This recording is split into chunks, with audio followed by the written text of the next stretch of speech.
સુરતમાં Gopal ઇટાલિયાની press conference યોજાઈ. ગઈકાલે મને હેડ કોન્સ્ટેબલમાં મારી ભરતી થઈ. આ બાબતે મેં સોશિયલ મીડિયામાં પોસ્ટ કરી હતી. આખા ગુજરાતમાં અનેક પોલીસ મિત્રો મારી સાથે જોડાયેલા છે. જે પોસ્ટ વાયરલ થયા બાદ અનેક લોકોએ મને અભિનંદન પાઠવ્યા.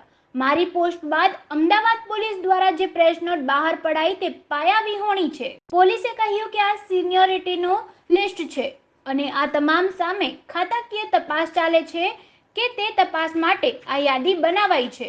પણ હું કહું છું કે મારું નામ નોકરી છોડ્યા પછી આવું શા માટે? હું પોલીસમાં જ છું. ઘણા લોકોએ મને વેદના વ્યક્ત કરી કે 8 પાસ ગૃહમંત્રીના રાજમાં ગ્રેજ્યુએટ લોકો કઈ રીતે કામ કરી શકે. અમદાવાદ પોલીસના અધિકારીએ પત્ર વ્યવસ્થિત વાંચેલો નથી. ગોપાલને ભરતી આપવામાં આવી તે મહત્વની વાત નથી, પણ જે તે સમયે હું એલઆર તરીકે કામ કરતો હતો. 5 વર્ષના ફિક્સ પગાર તરીકે હું નોકરી કરતો હતો. તે સમયે મેં રાજીનામું આપ્યું, પણ એમાં ભ્રષ્ટાચાર એ છે કે હું એલઆર હતો, કોન્સ્ટેબલ બન્યો નથી.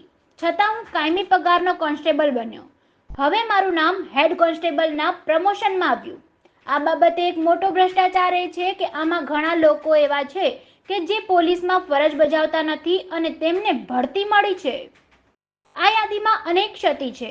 આ ગંભીર બેદરકારી છે. આ બધી બાબતો ગોપાલ ઇટાલિયાએ જણાવ્યું છે.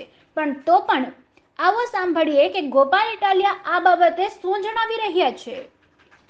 Arvind Rathod, GTV news, Surat.